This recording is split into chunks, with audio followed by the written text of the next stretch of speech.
سلام، فقط چند دقیقه با همیم، اما بهت قول میدم بعدش یکم راحت‌تر فکر کنی. فکر کن هر روز صبح با زنگ گوشی بیدار میشی و آخر شب با گوشی میخوابی. گوشی خوبه، اما وقتی همه چیز زندگی رو میگیره تبدیل میشه به یه مشکل. بذار بگم چجوری. اول از همه وقت تو رو میخوره. هر نوتیفیکیشن یه تک تک کوچیکه که ازت وقت میگیره.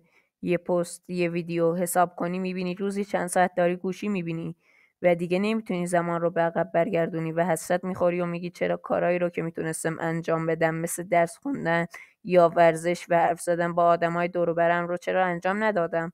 دوم، روابط رو خراب میکنه. فکر کن تو جمع نشستی و به جای اینکه با دوستت یا مهمونت حرف بزنی سرت یک سر تو گوشیه و دوست، خانواده و عشق بیارزش جلوه داده میشن. وقتی همیشه گوشی رو انتخاب کنی این آدما احساس بیارزشی میکنن.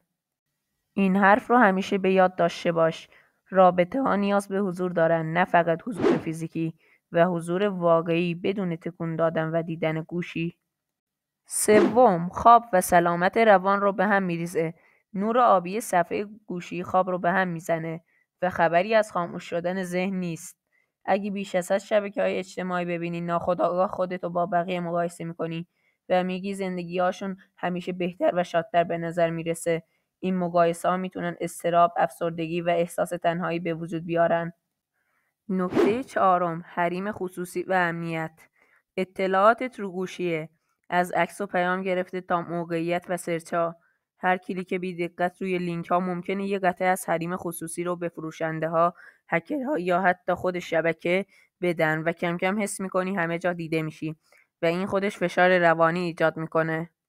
حالا یه نکته مثبت میخوام بهت بگم. گوشی خودش دشمن نیست. مشکل وقتی شروع میشه که کنترل گوشی از دستت خارج میشه.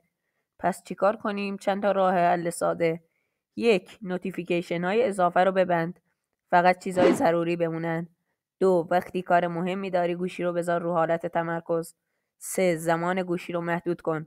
مثل روش پومودورو 25 دقیقه درس بخون و 5 دقیقه گوشی نگاه کن. 4. شبها 1 ساعت قبل از خواب گوشی رو از خودت دور کن. 5. با آدمای واقعی حرف بزن و گوشی رو کنار بذار. یه قانون ساده بذار: وقتی کنار همیم گوشی نگاه نمی‌کنیم.